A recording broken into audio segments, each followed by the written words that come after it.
नमस्कार दोस्तों, आपका स्वागत है अपने YouTube चैनल P4 पोर्टफोलियो में। आज हम दिन का पहला पोर्टफोलियो रिव्यू करने वाले हैं। 2 लाख के आसपास का ये पोर्टफोलियो है और जो मैक्सिमम स्टॉक्स इस पोर्टफोलियो में देखने को मिलेंगे वो है स्मॉल कैप स्टॉक। तो देखते हैं पोर्टफोलियो ने कैसा परफॉर्म किया है, कैसे स्टॉक्स ऊपर जा रहे हैं या नीचे जा रहे हैं, उसके बारे में बात करते हैं। लेकिन उससे पहले अगर आपने चैनल को सब्सक्राइब नहीं किया है तो प्लीज़ सब्सक्राइब कीजिए और रेगुलर अपडेट्स पाने के लिए नोटिफिकेशन बेल को प्रेस कीजिए। साथ ही साथ टेलीग्राम चैनल को भी ज्वाइन कीजिए जिसकी लिंक डिस्क्रिप्शन बॉक्स में दी गई है। तो चलिए इस पोर्टफोलियो को रिव्यू करते हैं।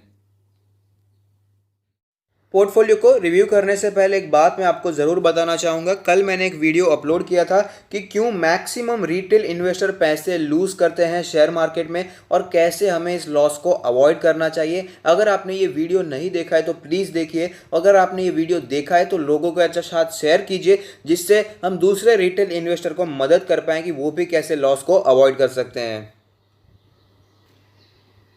तो आप देख सकते हैं कि टोटल इन्वेस्टमेंट है 2,19,000 के आसपास का और करंट वैल्यू जो चल रही है वो है 2,22,000।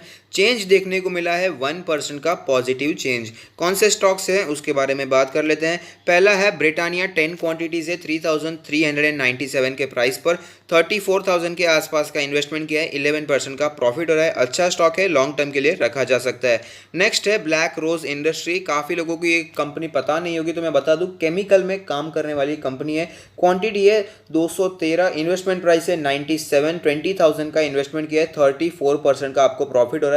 मैं आपको बता देना चाहूँगा कि स्मॉल कैप काफ़ी ज़्यादा रिस्की होते हैं, काफ़ी ज़्यादा वॉलेटाइल होते हैं, लेकिन ये कंपनी काफ़ी अच्छी है। आपको लॉन्ग टर्म के लिए अगर आप इसमें बने रह सकते हैं तो मेरा मानना है यहाँ पर आप होल्ड कर सकते हैं। नेक्स्ट है डिक्सॉन टेक्नोलॉजीज, 2 क्वांटिटी है 4,000 के प्राइस पर 8,000 का इन्वेस्टमेंट किया है। करंटली 61% का प्रॉफिट हो रहा है। आपको पता ही होगा चाइना से हमें मोबाइल फोन्स की मैन्युफैक्चरिंग इंडिया में शिफ्ट करनी है और उसी के कारण इसमें काफ़ी तेज़ी बनी हुई है, तो यहाँ पर भी आप होल्ड कर सकते हैं। नेक्स्ट है गैलेक्सी, ये भी एक कंपनी है केमिकल सेक्टर की। 8 क्वांटिटीज़ ली है 1,451 के प्राइस पर 11,000 का आपका इन्वेस्टमेंट है। 7% का प्रॉफिट हो रहा है, तो इसे भी लॉन्ग टर्म के लिए रखा जा सकता है। नेक्स्ट है वी गार्ड, 65 क्वांटिटी 229 के प्राइस पर 15,000 के आसपास का इन्वेस्टमेंट, 25% का लॉस हो रहा है। ओवरऑल अच्छी कंपनी है, लेकिन मैं इसी सेक्टर में इससे ज़्यादा हमें बेहतर कंपनीज अवेलेबल है, जो कि हो गई वोल्टास, इससे काफ़ी अच्छी है, वर्लपूल भी काफ़ी अच्छी है। तो इलेक्ट्रॉनिक्स गुड में बनाने वाली कंपनीज में वी गार्ड से काफ़ी ज़्यादा बेहतर चॉइस हमें अवेलेबल है।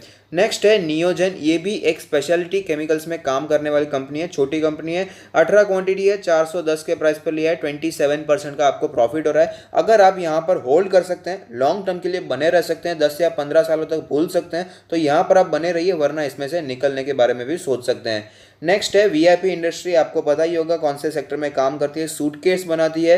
19 क्वांटिटी लेकर रखी है 381 के प्राइस पर, इन्वेस्टमेंट किया है 77,200 का। 30% के आसपास का लॉस हो रहा है। आपको पता ही होगा ट्रैवलिंग अभी काफ़ी ज़्यादा कम हो जाएगा, तो इसकी वजह से बिजनेस पे इम्पैक्ट पड़ सकता है, लेकिन अपने सेक्टर का मार्केट लीडर है, तो अगर आप लॉन्ग टर्म के लिए होल्ड कर सकते हैं तो बने रहिए। नेक्स्ट है हैवेल्स, 20 शेयर्स लिए हैं 656 के प्राइस पर, 13,000 का इन्वेस्टमेंट किया है। 10% का लॉस हो रहा है, लेकिन ये अच्छी कंपनी है, ओवरऑल बहुत ही फंडामेंटली स्ट्रांग है, तो लॉन्ग टर्म के लिए होल्ड किया जा सकता है। नेक्स्ट है केईआई इंडस्ट्री, 45 क्वांटिटी है 463 के प्राइस पर, 20,000 का इन्वेस्टमेंट किया है। 21% का आपको लॉस हो रहा है। तो जो सेक्टर में ये काम करते हैं, इसी सेक्टर में हमें हैवेल्स दिखाई देंगे, साथ ही साथ पॉलीकैब दिखाई देता है, तो वो दोनों बेहतर कंपनीज हैं in comparison to KEI. Next है नैम इंडिया, 45 शेयर्स का इन्वेस्टमेंट किया है 319 के प्राइस पर, 14,000 का इन्वेस्टमेंट किया है। 8% का लॉस हो रहा है। इसी सेक्टर में मुझे HDFC AMC कई ज़्यादा बेहतर चॉइस लगती है, तो वहाँ पर आप इन्वेस्टमेंट के बारे में सोच सकते हैं। नेक्स्ट है AU बैंक, 9 शेयर्स लिए हैं 447 के प्राइस पर, 4,000 का इन्वेस्टमेंट किया है। 46% का आपको प्रॉफिट हो रहा है।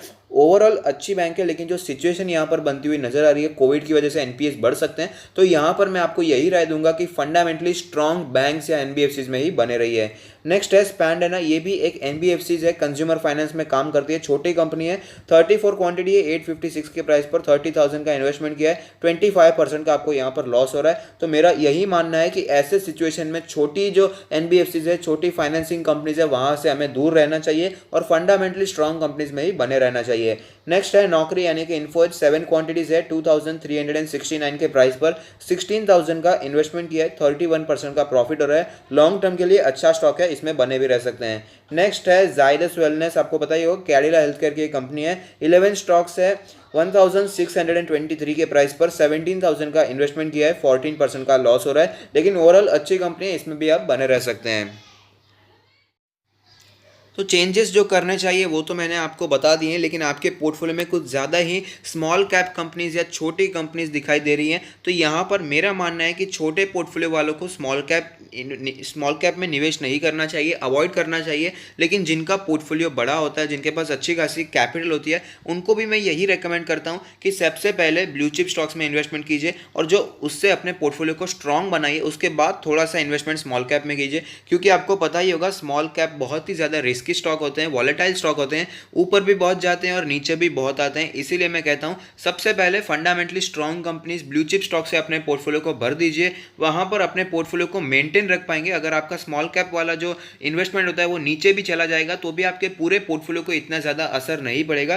बाकी तो आपकी मर्जी है, आपका डिसीजन है, आपका इन्वेस्टमेंट है, आपका रिस्क है। तो अगर आपको ये पोर्टफोलियो रिव्यू पसंद आता है तो लाइक कीजिए, शेयर कीजिए, कमेंट कीजिए, सब्सक्राइब कीजिए और मुझे मोटिवेट कीजिए। Thank you. Stay happy, happy investing.